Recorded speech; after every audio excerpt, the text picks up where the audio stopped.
Apps can do a lot of cool things. You could order dinner, gamble on your favorite team, and track your health. You could even get a mortgage. One click and you can be approved. I'm not sure by who or what country they're in. You deserve more from the mortgage industry. At AnyMac Home Mortgage, we believe in the need for live human interaction during a very complex process. The kind of service and guidance which an app simply can't provide. Our customers are more than credit scores and income documents. They're individuals and families who live in and strengthen our communities. Their story is our story, and that story begins in a home. Chris Sawyer is an expert on providing superior customer service and in meeting the mortgage needs of current and future home buyers. With over 18 years of experience in the industry, Chris is able to help customers migrate through the home buying and home financing process by using his wealth of knowledge as a well-qualified mortgage professional. And best of all, Chris is located in Cromwell, Connecticut, where he has helped hundreds of clients in Connecticut, Massachusetts, and Rhode Island make their dreams of home ownership a reality. Visit chrissawyer.any-mac.com. Email him at csawyer@any-mac.com or give him a call, 860-878-8730. Chris Sawyer, NMLS number 39345, corporate NMLS number 338923. AnyMac Home Mortgage is an equal housing lender. American Neighborhood Mortgage Acceptance Company, LLC. DBA AnyMac Home Mortgage. LoFi Direct. Connecticut First Mortgage Correspondent. License lender. Broker number ML 338923. Massachusetts Mortgage Lender and Mortgage Broker License number MC 338923. Rhode Island License Lender. License number 201128110L. Call for additional details. Welcome to Sports Talk with R&J. I am Steve Risser, along here with Justin and Afria.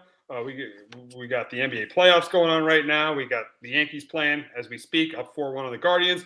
But we're going to start with what happened last night in the NBA players, and the Lakers evened their series with the Timberwolves at a game apiece. Luka Doncic almost had a triple-double. LeBron had 21, had that huge steal and layup late in the game. The T-Wolves really struggled from three-point range, went 5 for 25. Anthony Edwards had another good game, but he struggled from three-point range. Julius Randle had a good game. But in the end, Luka Doncic and the Lakers even the series last night at a game apiece. And the big question here is which team has the edge in the series? Which team has the edge, the Lakers or the T-Wolves? I'm going to go with the Lakers.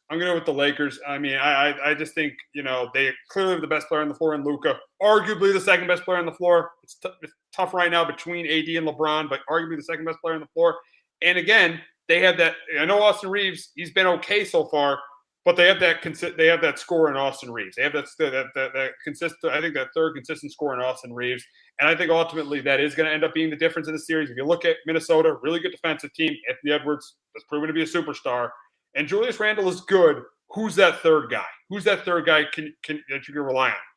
It's not Gobert to score. It's probably not Mike Conley to score. Jaden McDaniels, he's inconsistent. Naz Reid, he had a big game in game one, but that was kind of fluky. So I'm going with the Lakers here. I still do think the Lakers. I picked the Lakers in 6. I'm still going to pick the Lakers in 6, and I do think they have the edge in the series right now. I think it's the Timberwolves here. I think they have the edge in the series. I want to hear this. This should be interesting. I want to hear this. I think Minnesota. I think this is a series where the Lakers do kind of miss AD because of the Timberwolves' length that they could throw at you.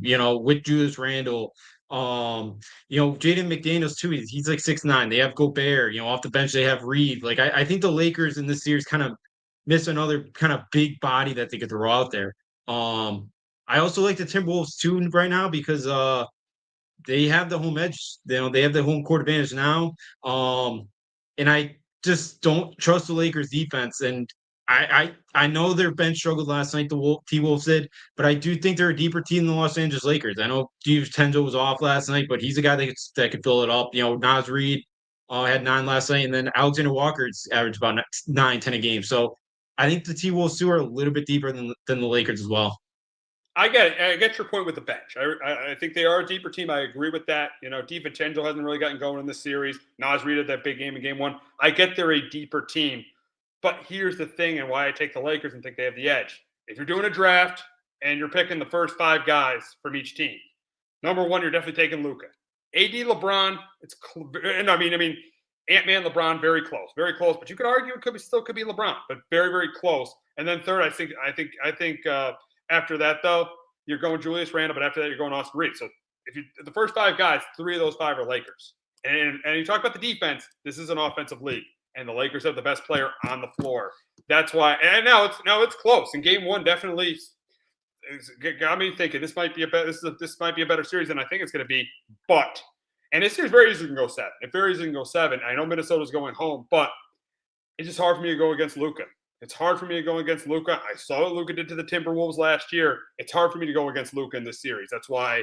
And listen, I'm not making excuses for JJ Redick, but that was his first playoff game as a head coach. I think the Lakers are settled in now. That's why I do think they have the edge in the series and they win the series. Yeah, that was after game one. I think he said they were surprised about the physicality. That was from that was Redick's quote. That was not very promising. I know they handled a little bit better last night, but I also think too because in game 1 too, the Lakers the Lakers allowed 27 uncontested threes. Like their pack line defense, they're gonna let you shoot threes. I know they didn't fall last night from Minnesota, but they're a team that can knock them down. So I also think that pack line defense could come back to bite the Lakers in this series. So yeah, the Lakers definitely have the top tier talent of LeBron and Luka, but I think Minnesota as a whole, especially you get something out of Edward, you're going to get your Edwards points if you can get 27 at Randall. McDaniel's, struggled from the field last night. Those guys can kind of get on and knock down shots where they're going to have some open looks. I think Minnesota can beat the Lakers. Oh, they can. They could beat them. I just think they're not going to have enough scoring to score 85 points last night. That's not now.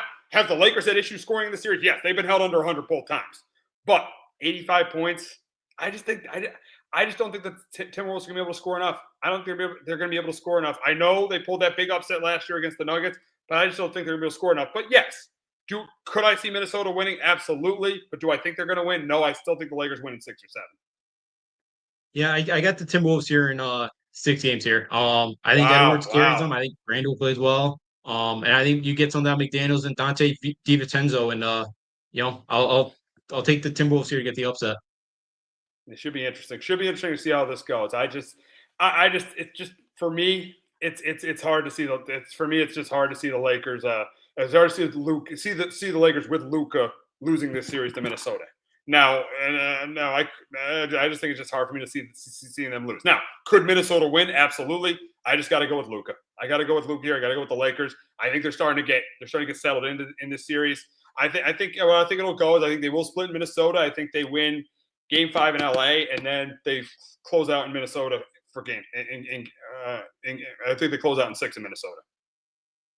Yeah, I think the Lakers get a split in Minnesota, and I think Timberwolves end up taking Game 5 and Game 6. And in 6 games. I think with Timberwolves too, like I know DiVincenzo missed some time this year. I know they were kind of banged up, and I think they had guys in our lineup all year, and I think it took them a little bit to get settled in. But I really like the way Minnesota played the month of March, and most of April too, where I think the Timberwolves team's now really kind of has figured some things out here too, and I think that's going to be huge for the series, and I think that's another reason why they knock off the Lakers. It should be interesting. Should be interesting with this series. Should be a fun series between these two teams. But we'll move on to the number one. We'll move on to the number 1 seed in the West, and for the second straight year, the Thunder are the number 1 seed, and they cruised in both those games. Their first 2 games, winning by 51 in Game 1, winning by 19 in Game 2. And we all know they're winning this series. I mean, that's a formality. They're beating the Grizzlies. They're going to win this series. That's a formality. But the question is should they be the heavy favorite in the West? And from what I've been seeing, I think so. I mean, the play of SGA, the play of Jalen Williams, the play of Chet Holmgren. You got Lou Dort. The play of this team. I know it's risky for me to say this, but I think they should be the heavy favorite in the West. Team won 68 games, and Holmgren missed most of the season. I mean, this team, I know Memphis as an interim head coach, and you can question Ja's leadership, but you're seeing a dominant team right now. And through the first 2 games, they've been dominant, and I do think they're the heavy favorite in the West. Do you agree, Justin? Yeah, I do. I do as well. This Oklahoma City Thunder team, they just throw so many weapons at you. SGA, Jalen. They got both Jalen Williams. They got Holger, and then you got Hartenstein too. And then Dort, who again, who can score the basketball, but he's a great on-ball defender, and he could kind of shut down your best weapon as well. And he's still able kind of to be able to score as well. So I really like the way the Thunder have been playing. I'd be surprised if Memphis wins one game in the series, and I just think I really like this Oklahoma City team. I like the way they're playing. I definitely think right now they should be the big favorite here to get out of the West. They definitely should be. And how dumb was Memphis for firing their coach late in the season? How stupid was that? Because it just seems they just look like a team that has absolutely no chance to beat the Thunder. And you saw even in that playing game against the Warriors, a 5-second violation at the end of the game. That's inexcusable. That's inexcusable. There's no way Taylor Jenkins could have been fired. And the Grizzlies, you've seen throughout the postseason, they've been playing like they have a coach that I honestly just clearly doesn't know what he's doing. Yeah, definitely. And the one win was against the Dallas team that again has their own issues with the front office. So you can't give them much credit for that. Funny, the Mavericks beat a team who fired their GM. The Grizzlies beat a team that, let's be honest, should have their GM fired by now. And now they're playing in the first round. And it looks like, let's be honest with this head coach, they got no business being on the same court as the Thunder. Yeah, absolutely. To win by 51, and I know it's a 1v8, but to still win by 51 in game one is I haven't seen something like that in a playoff game. That was it's impressive. And Memphis it's that was definitely a questionable decision here. And they got Morant, and Jaren Jackson's a nice player, but like other than that, there's still Desmond Bane's an okay player, but yeah, it was such a weird decision there for Memphis to fire Jenkins. Very weird, and they are paying for it right now.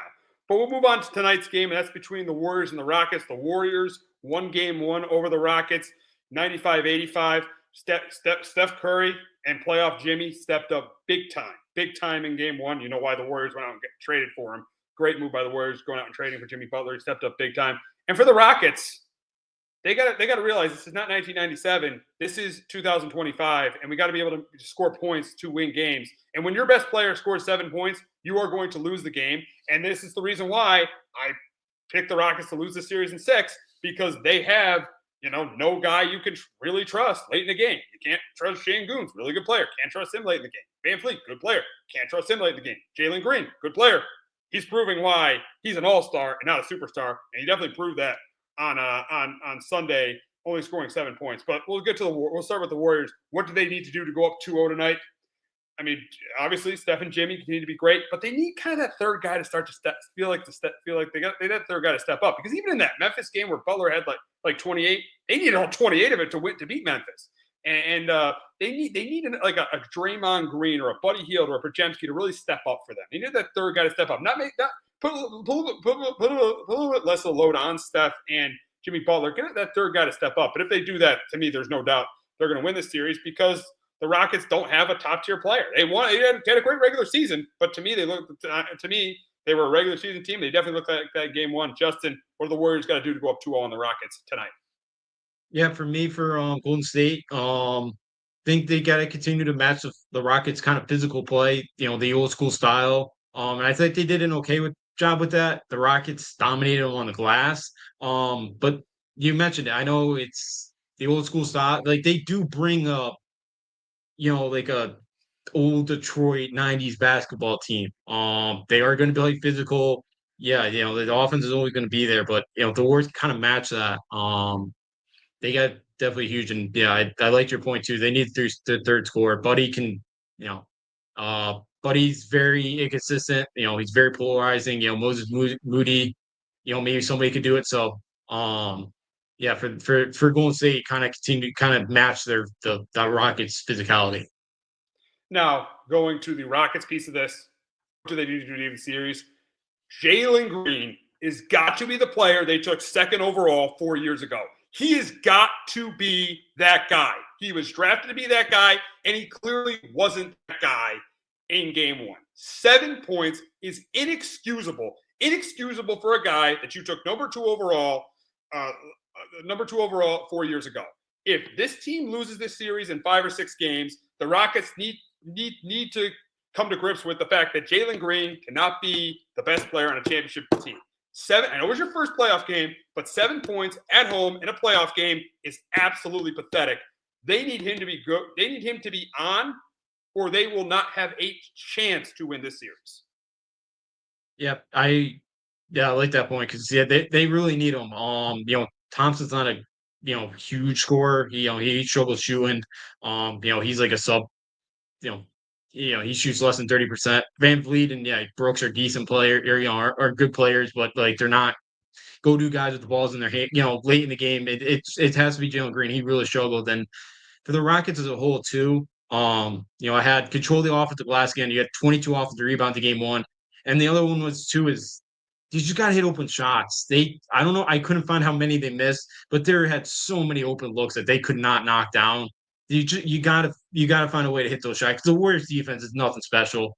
You gotta find a way to knock out down, the open shots that the Warriors allowed you to have. Exactly. You got to hit those shots if you're going to win games. You just have to. And this is why I had no trust in the Rockets. Game one showed you I had zero trust in the Rockets in the postseason because they don't have that guy. They don't have that guy. They don't have that Steph Curry or Jimmy Butler on their team. The Warriors got two closers. They got none. And there's a reason why they're the underdog in the series. It's because they don't have a closer. Yeah, no, you're exactly right. And I know again, like Darren Fox would have. I know we want to go San Antonio, but like if Houston could have gotten that Sweet Six, Fox could have been a really nice addition. Maybe there's somebody in free agency that they look at that's a star. Maybe they have a good amount of young assets, so maybe they do move one of them and go try to get a star who might be fed up with their current situation. Maybe then they can go get that guy because they're definitely missing it. They're a young team. I think the future is bright for Houston, but I think right now they had an awesome regular season. Udoka's done a really good job with this team, but they're missing that star, and they again have to try to really find that guy this summer. Absolutely. They're, if they want to keep losing the first, if they want to stop losing the first round, they got to find that guy, and one of those guys has got to step up in this series if they want to win this series. One of the, especially a guy like Jalen Green, who they took number 2 overall 4 years ago, he has got to step up. 7 points is just inexcusable for a number 2 overall pick 4 years ago. That's just flat out inexcusable. But we will move on to the last series in the Western Conference between the Nuggets and Clippers, and what a series this has been. On Saturday, you had a great overtime game between the two teams. And then you saw Kawhi Leonard. And Kawhi Leonard, let me tell you something right now. He's playing like a top 10 player in the league. He's funny. He's back to he's finally healthy in the postseason. That was the best I had seen Kawhi Leonard play in a playoff game since the game where he dropped 40 against the Mavs in 2021. He was awesome. Kawhi Leonard was awesome on Monday night. He was awesome on Monday night. And this is a really tough question. Who has the edge in this series? This is a brutal question. So brutal.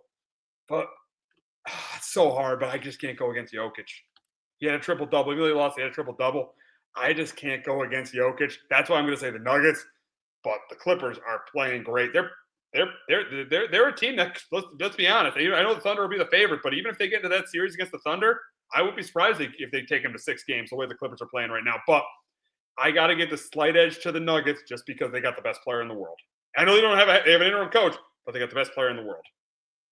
Yeah, I get the Clippers in this one. That have the advantage. I think probably for the first time in the Clippers history, they actually have home court advantage. Playing with it in their new dome that they have, like it's actually for the first time actually have home court advantage. And right now there's not too many. Maybe there's only like 3 to 5, maybe not even 5, 3 guys that I take right now over Kawhi Leonard in a playoff series, and I just I'm not. Jokic is unbelievable. Don't get me wrong, but I think Zubic. I think he does. I think he's one of the better guys who defends Jokic. I think he always does a pretty nice job when guarding him. And I just think the Clippers are deeper than the Nuggets. Like the Nuggets are 6 deep, and like I don't trust Russell Westbrook. I just don't. I can't.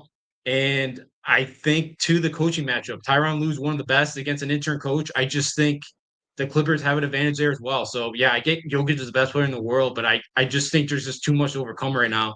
I'll take the Clippers in the series. Yeah, I could very easily see the Clippers winning, and they have more guys who are stepping up. Really, the only guys who are consistent for the Nuggets are really Murray and Jokic, because Gordon's been inconsistent. Porter's been inconsistent. Brown, I know he hit the big shot in game 1, but he's been inconsistent. And if you look at a team like the Clippers, Zubac is playing really well. You got Harden had 32 in game one. Powell had the big shot. Overall, like say we're drafting like the top 6 players on the team. Obviously, first you're going Jokic, second you're going Kawhi. Third is hard. I probably would take Murray, but the next 3 guys, those are Clippers. That's James Harden, that's Norman Powell, and that's Zubac. So you're taking 3 Clipper players. 4 of those 6 guys are Clipper players. I think it's gonna be a great series. I think this is definitely going 6 or 7. I wouldn't be surprised at all if it goes 7. But I just think at the end of the day, it's just so hard. Even though there's an interim coach, it's so hard for me to go against Jokic. But I would not be shocked at all if the Clippers win.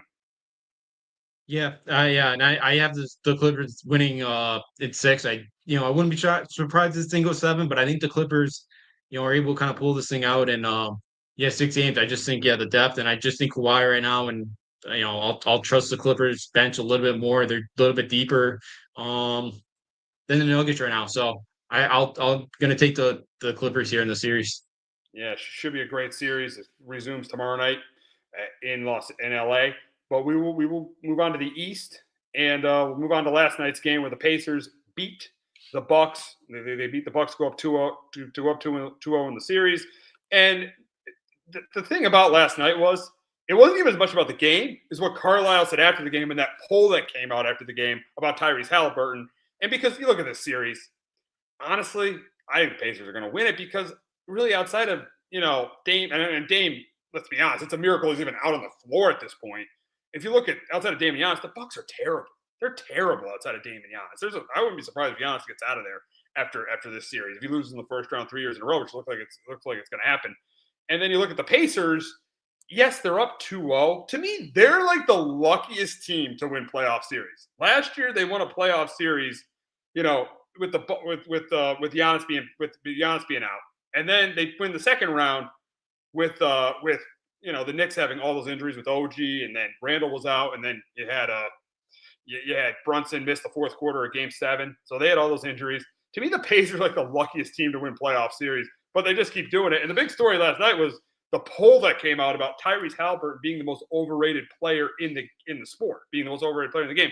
I disagree with it. I think he's better than people think, but I can see why they're making that point, and here's why.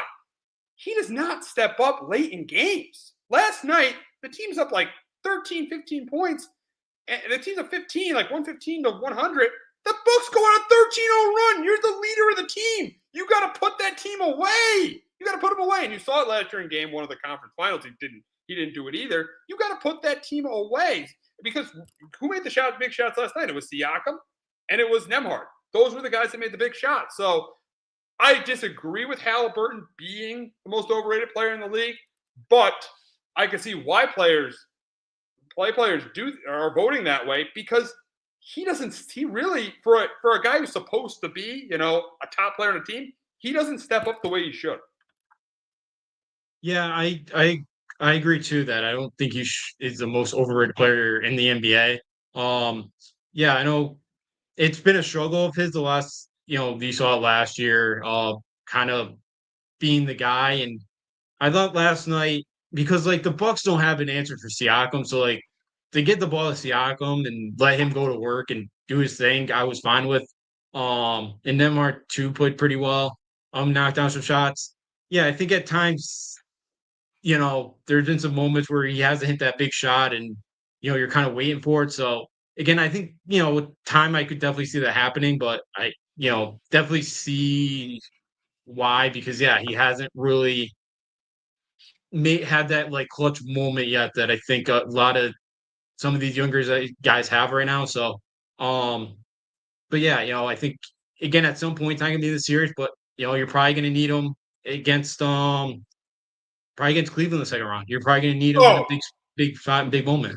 They absolutely will need him to step up against Cleveland. That's going to prove to you, is this poll real or not real? If he can step up, because you saw Carlisle defend him, which is no surprise. You got to defend your best player. There's no surprise that Carlisle came to his defense. But the Cleveland series is going to tell you a lot. They lose in 5.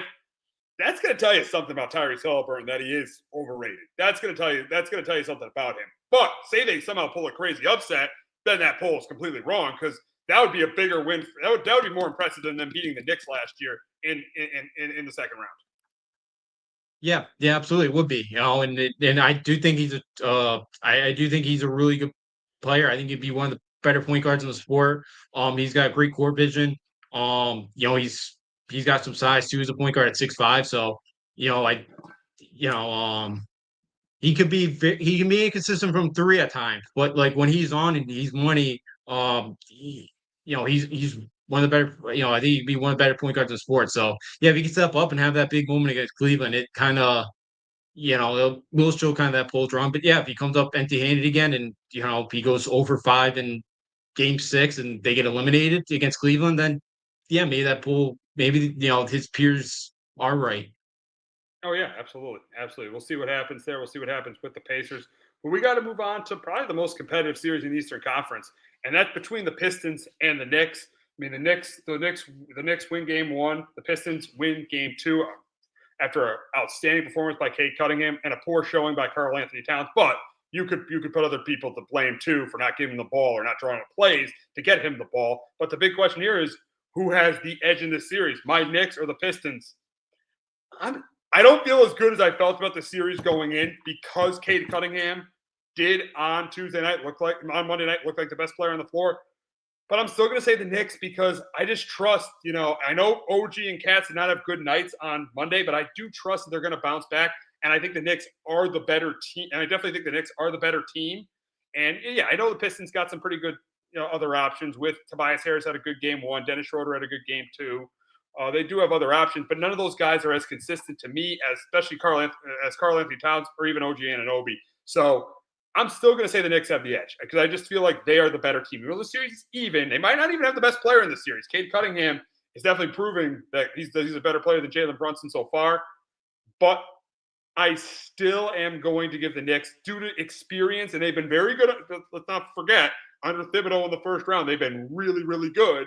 They've won their last 2 series the last 2 years in the first round. I'm still going to say the Knicks have the edge in this series. Justin, who's got the edge right now in your opinion? The Knicks or the Pistons?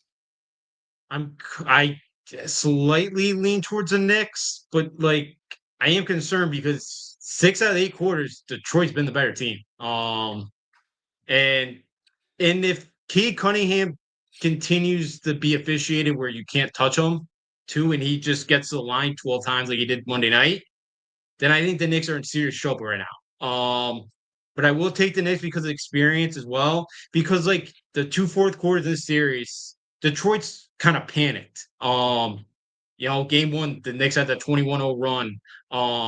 Game 2, the Knicks kind of made an effort.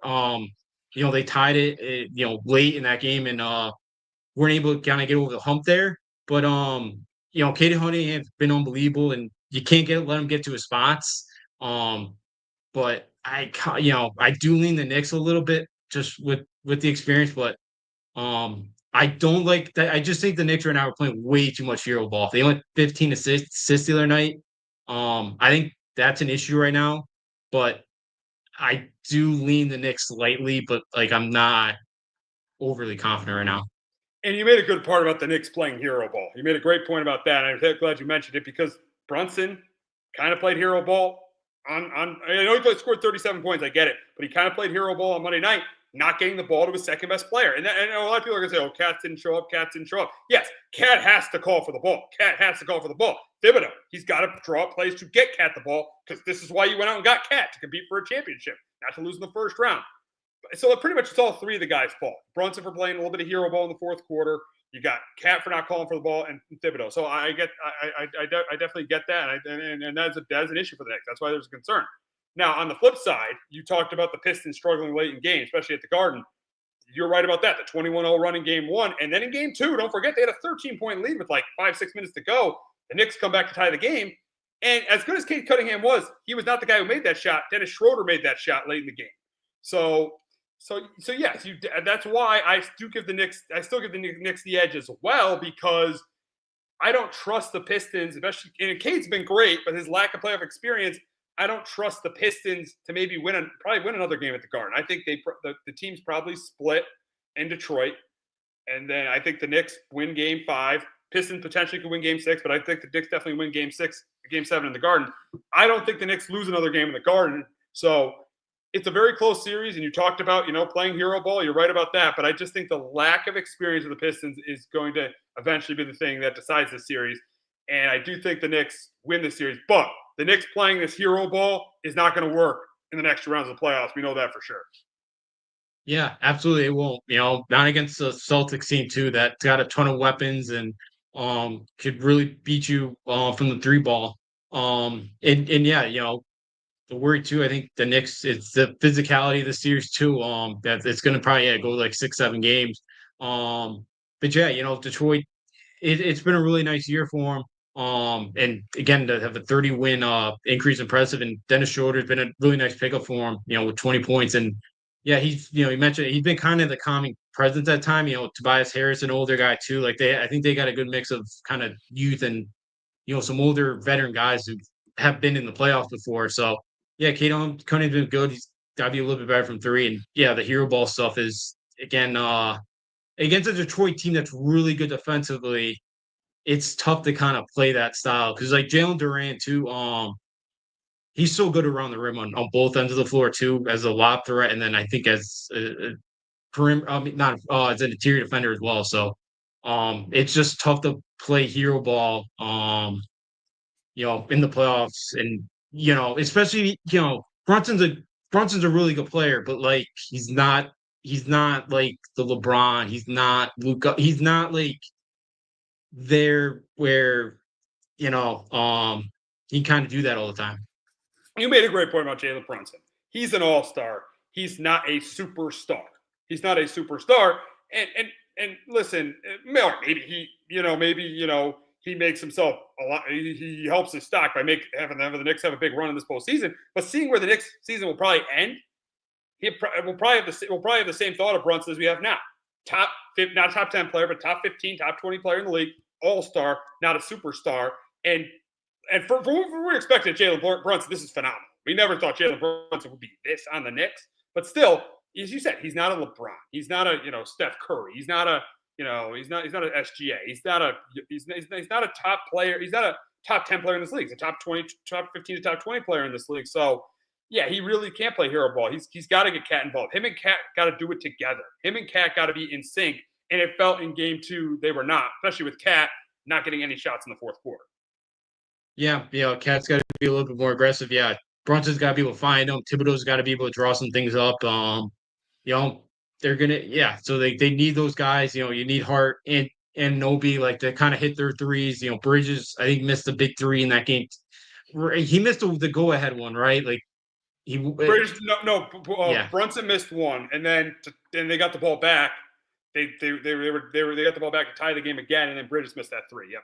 Okay. Yeah, so because Bridges, was 3 for 11 from three. Like they need those guys. They need the Harts. They need the Bridges to score like 15ish, somewhere around there. You kind of feel good about yourself. So they need those guys that kind of. I know Bridges had 19, but you'd like to make him more threes. So yeah, Karl-Anthony Towns got to be better. He's got to be more aggressive, and and then Jalen's got to find him too.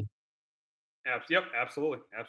So we'll see what happens with this series. I think this series is going 6 or 7, the way the first 2 games looked between these 2 teams. Now moving on to the Magic and Celtics, and it looks the Celtics win game 1 pretty handily, 103 to 86, and it looks like Jason Tatum is going to be out of game 1. Now I think the Celtics win this series anyways because really outside of Franz and Paolo, no one did anything for the Magic in game 1. So I think the Celtics win the series regardless. I think they do. The Magic definitely miss Jalen Suggs. They absolutely miss Jalen Suggs in this series. They clearly do. So I think the big question here is I think it's with Jason Tatum and with Tatum out tonight. Does this series go longer than it should? I think it may go 1 game longer than it should. But the Celtics should win comfortably in like 5 or 6 games. But it should go no more than 6 games. Yeah, I'd be surprised this thing goes more than 5 right now. I just don't think Orlando has the firepower to keep up with Boston. Maybe the one night that Orlando wins, Boston goes, I don't know, 8 for but like 12 or 11 for like 38 from 3 or something, where they're just super cold and Orlando does enough to get the win and they get enough production from a couple of their other guys around Wagner and Banchero. So yeah, I'd be surprised this thing goes more than 5 because like Boston still has Derek White. They still have Peyton Pritchard. They still have Jalen Brown. You have Porzingis. They just have too many weapons for Orlando, for a team that's really good defensively, but still has their issues scoring the basketball. Yeah, they don't score enough, and they don't have one of their better scorers in Jalen Suggs. I like the way Paolo played on hitting those threes. That's been an issue with this game. I like the way Paolo played. Yeah, they haven't been able to stay healthy all year, and they just don't have enough guys who can score. They just don't have enough guys who can score. Now it'll help that Tatum's out tonight, so they might win a game. They might win an extra game in this series, but yeah, I don't see this thing going more than 6 games. And I think the Celtics will obviously advance to the second round. So we'll wrap up the East talking about the Heat and the Cavs, and they play tonight. And the big question for the Cavs is, what do they got to do to go up 2-0 and just have Mitchell and Garland continue to play the way they are, and maybe just have Mobley step up a little bit, because Jerome was the guy who stepped up in Game 1. I think Mobley's got to step up a little bit more in Game 2. But here's the thing: looking at the Heat. Again, just like the Magic and Celtics, I don't think the series is a long series. I think the Cavs win this one in 5. Yeah, I get the Cavs as well. For the Cavs tonight, Miami's number 1 in the league and playing their zone defense. So, hey, if they're gonna kind of sag off and play the zone against you, knock down your threes. And obviously, the 3 guards of Garland, Mitchell, and Jerome were awesome on Sunday and did a ton of damage. And if those 3 guys are on, it's going to be tough for Miami to win. So if they knock down the threes again, they're going to be pretty tough to. Miami's not going to have much of a chance in this series at all. Yeah, they won't. They won't. And we'll answer the question: what do the Heat got to do to even the series tonight? Tyler Hero can't go scoreless in the fourth quarter. But here's the main thing: how about you don't trade Jimmy Butler? How about you actually make Jimmy? How about you don't have these issues with Jimmy Butler? Because it's looking like right now, I know you got through the play-in. I get it. You got through the play-in. You got the 8th seed. But it's looking looking like you are the clear loser in this divorce between you and Jimmy Butler. From the way you looked in Game 1, it's looking like the Heat are clearly the losers in this divorce with them and Jimmy Butler. Yeah, so far it doesn't look good. I'm kind of with you. They have to, the Heat, in the Heat as a whole, have to be better in the fourth quarter. They ranked 24th in fourth quarter net rating. They're 28th in clutch and net rating, and dead last in clutch and net rating after the Jimmy Butler trade. So, and you want to know why? Because they got rid of Jimmy Butler. That's exactly why. Pat Riley, he helped you get to 2 NBA finals. Maybe you give him an extension instead of talking about Heat culture. You know what Heat culture is? Get star players to win championships, just like you did with LeBron James when he won 2 rings, just like you did when you went out and traded for Shaq and he won a championship in 06. Heat culture. Give me a break. We all know that Jimmy Butler won this. He's already won this divorce the way he's playing in Golden State. As you said, the reason the Heat are in this situation is because they pissed off Jimmy Butler. Yeah, they are, and it doesn't look great, but they've done a decent job kind of drafting, kind of developing guys. So it's Miami. You'll get somebody go down there and. You can, and you got Eric Spoelstra, who's still one of the best coaches in the sport. So maybe, but yeah, it hasn't looked great for Pat Riley in, the front office. It's trading Jimmy Butler. They've really struggled, and they rely a lot on Tyler Hero, and he's not great defensively. And when he's not scoring, can be a liability out there. So he's a nice player, but he's just not consistent enough at times for to be a total kind of. Got to be kind of your star, and to be your kind of your number 1 option when you get to the playoffs, especially if you want to be a championship contender, which I know they're not there right now, but even a couple of years. So hey, if it's Miami, maybe get somebody to go down there, another star, and they make a trade, and maybe they're right back towards the Eastern Conference in the next couple of years. Yeah, they need a Giannis. They need to go get Giannis. That's what they need to do. They need to go get Giannis, get back up there. Admit they screwed this up with Pat Riley's got him at the end of the season. I screwed this up with Jimmy Butler, and we got to go get Giannis. That is what the Miami Heat have to do. It's pretty pathetic the way they handled the Jimmy Butler situation. It's just absolutely pathetic, and that's why they're in the spot they're in. But talking about another player that talk about another team that didn't handle a situation with a top player, an even better player, and that's the Dallas Mavericks. And Nico Harrison, he just keeps making it worse for himself. This guy just keeps making it worse for himself. He now says he didn't know how the fans felt about Luka Doncic. Are you kidding me? Are you serious? Are you? This is ridiculous. This is absurd. How could you not know? You're the GM of the team. Oh, this guy is horrible. I don't get how this guy is still a general manager.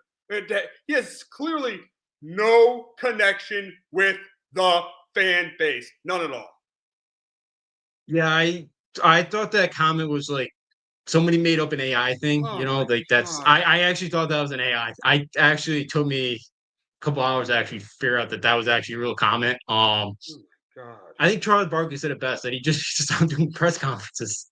He's just digging himself in a worse and worse hole right Oh, now. this is gonna get so Like, bad next year. Next year, it's bad. he's not making it past Christmas next year if he gets brought back. There's no way. Those fans, every game's gonna be fire Nico, fire Nico, fire Nico. And the only team they beat, as you know well, fired their general manager the day after it happened. Literally, like right after the buzzer sound, they told Monty McNair, "Get out of here, get out."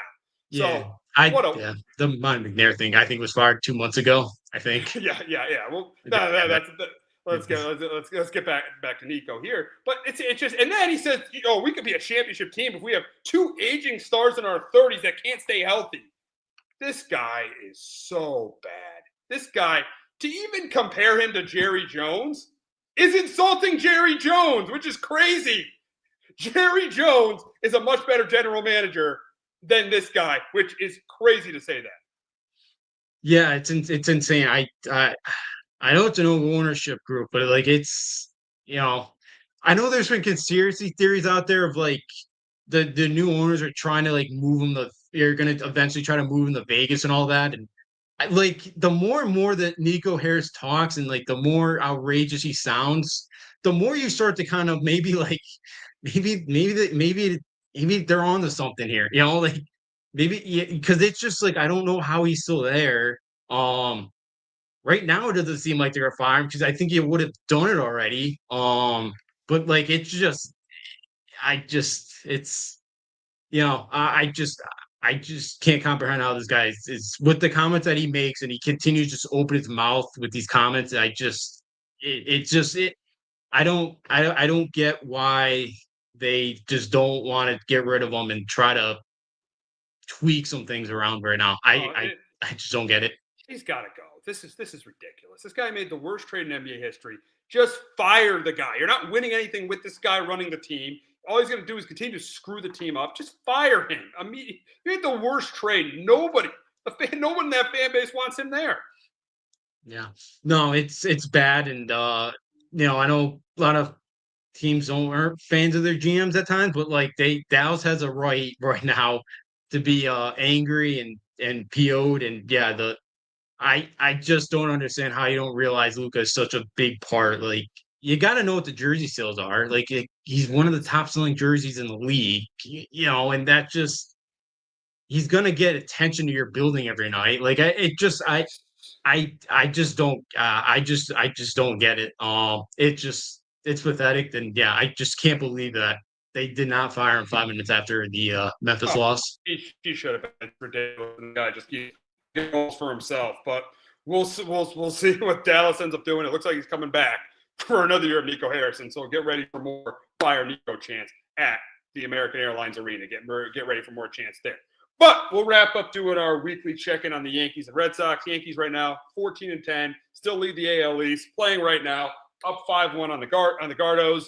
And listen, I think the offense is still not a concern. Judge has been outstanding. Had 4 hits last night.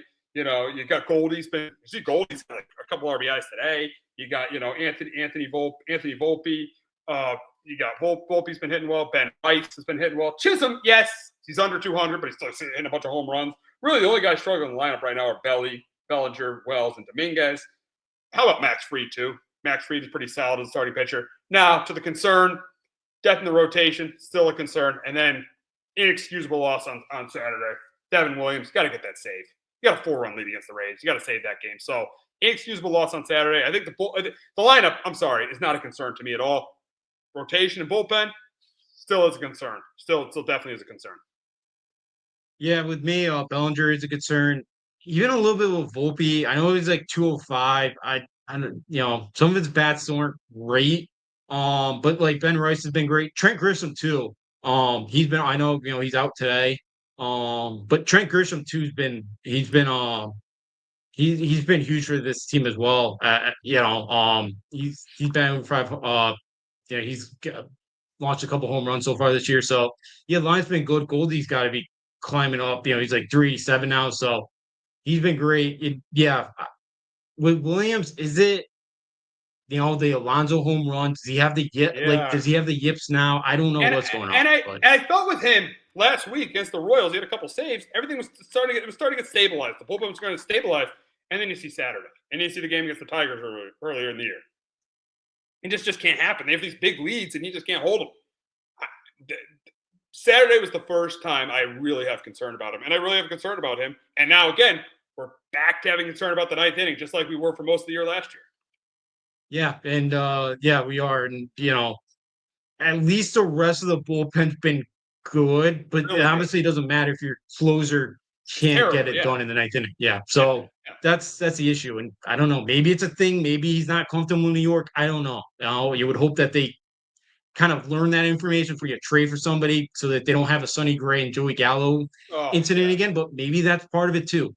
Because he was booed opening day, they were booing him. So like maybe yeah, like that it's a major concern right now. And I know they don't want to put Weaver there because they like to use him multiple innings, but at some point you might have to pull the plug or maybe you trade for somebody in July that will be on the market. So yeah, that's definitely a concern right now, along with the depth of rotation right now. Oh yeah. But another good outing from Rendon today. Two in a Yeah, I'll row. give him that. I'll give him Maybe, that. Rendon's starting to pick it up, but we thought Clark Schmidt was decent, and then he didn't have a good. He didn't really have that good. He didn't have a good outing a couple nights ago. So yeah, the depth in the rotation is definitely a concern for this team. But this team, they'll be back in the Bronx this weekend facing the Blue Jays. You got Carrasco going Friday. You got Free going Saturday. Schmidt going Sunday. I feel like they're going to take 2 out of 3. I think they got a Fried start, and I think in the Carrasco start or in the Schmidt start, their bats are going to help them through. They're going to hit through one of those 2 games. So I do have them going 2 out of 3. Them taking 2 out of 3 in that series. Yeah, I think they take 2 out of 3. I know Bassett's going Sunday, I believe, and I know he's been one of the best pitchers out there, so that might be a tough one there on Sunday. Schmidt got lit up the other day. But yeah, with free going Saturday, you feel good about that one, and hopefully they could get to Barrios enough and Carrasco pitches well enough to kind of give you enough, and maybe they outslug Toronto on that one. So yeah, I'll go 2. They get 2 out of 3 as well here. Yeah, I think so. I think it's I think they take 2 out of 3. And I think overall offense is good. Max Fried, phenomenal. I don't think we even touched on Max Fried that much. Phenomenal. That crazy thing on Sunday though, where he had the no hitter, then they took it away from him. Yeah, that was so weird. That was so weird. Yeah, after 3 innings, that's what's Major going League on? Baseball. How do you not know? How do you change after 3 innings? Just change it right there. If you call it a hit, call it a hit. Don't then just go and review it or something. I don't know why it took him 3 innings to change that.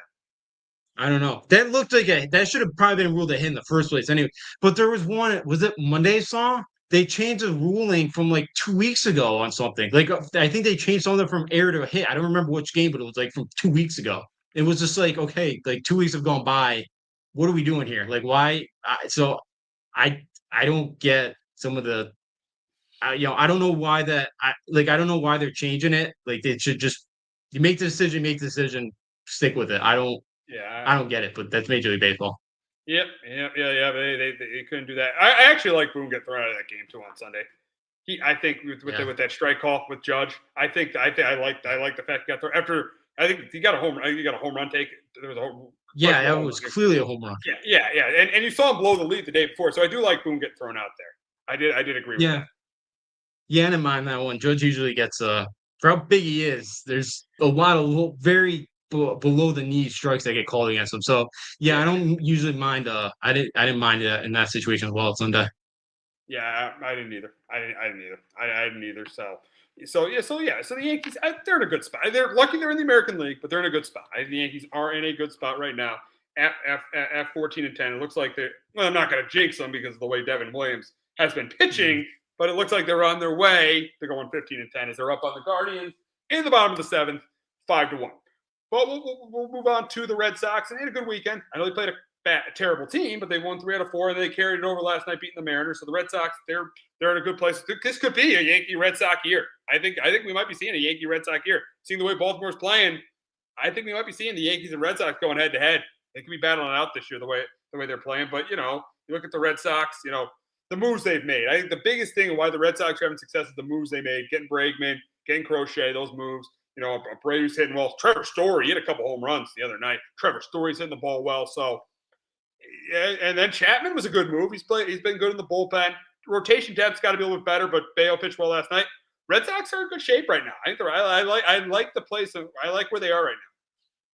Yeah, definitely. They're starting to figure it out. Yeah, getting 3 out of 4 with the White Sox after last weekend. They lost 2 of 3 big.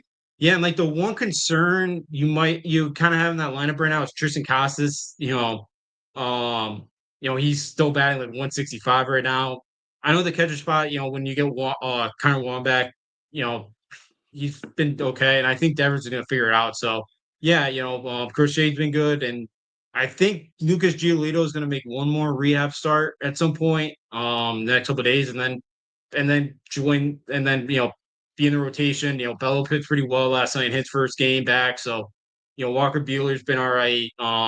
So yeah, the Red Sox rotation starting to get healthier here as well, and the bullpen's been all right as well here. So Garrett Whitlock's been pretty good, and they just got Liam Hendriks back. So yeah, the Red Sox starting to figure it out, and the offense too, the consistency, and after the bat kind of took a little bit to get going there, but now they're starting to really heat up right now, and everybody besides like Casas is right now pretty much hitting the ball. Yeah, they played tonight against the Mariners. We got Sean Newcomb against Hancock. You got Crochet going tomorrow. I think they at least split in those games, and then they go to Cleveland for 3. And I think they take 2 out of 3. I think the way they're playing, I think they take 2 out of 3 in Cleveland. So I think it's gonna be a year where it's the Yankees and Red Sox and 1-2 in the AL East. Yeah, I agree. I think 2 out of 3, and yeah, the Orioles really botched that one. I don't know if you saw Sunday when they lost 24-2. Oh yeah, I saw it. The bobblehead day for the new owner too. So can't imagine that went over well. Wow. They don't want to pay. And listen. That's what happens when you don't want to pay Corbin Burns. You don't want to play Anthony Santander. That's the stuff that happens. You got a playoff team, and you're sliding back into being an average team again. Yeah. They could have. They got a lot of guys. They still got a bunch of depth in the farm system that they can go out and go get a starting pitcher that it's going to help the team out. But yeah, they're kind of botching this right now. So yeah, right now it really looks like the Yankees and Red Sox could be sitting up in the American League and could be a fun summer for the 2 fan bases. It definitely could be. It definitely could be a very fun summer, and we'll be talking about that a lot, seeing the way that things are going with those 2 teams. But that's going to wrap it up this week on Sports Talk with R&J. For Justin Afrio, I'm Steve Risser. We will be back next week talking about the NBA playoffs, recapping the draft, and talking about the Red Sox and Yankees. Have a great weekend and enjoy the NFL draft, everyone. Hello, my name is Joe Aguirre. I'm the president of Clovercrest Media Group, and here at CMG we have a wide variety of podcasts, including sports shows like Keys to the City, The Roll Call, Throwing Jabs, All 4 Downs, and Jawing About the G-Men, and great true crime shows like Sticky Week, Crimes and Consequences, Ivy League Murders, and Bird, the Unsolved Murder of David Eichmann. You can find all these podcasts and so much more by visiting clovercrestmedia.com.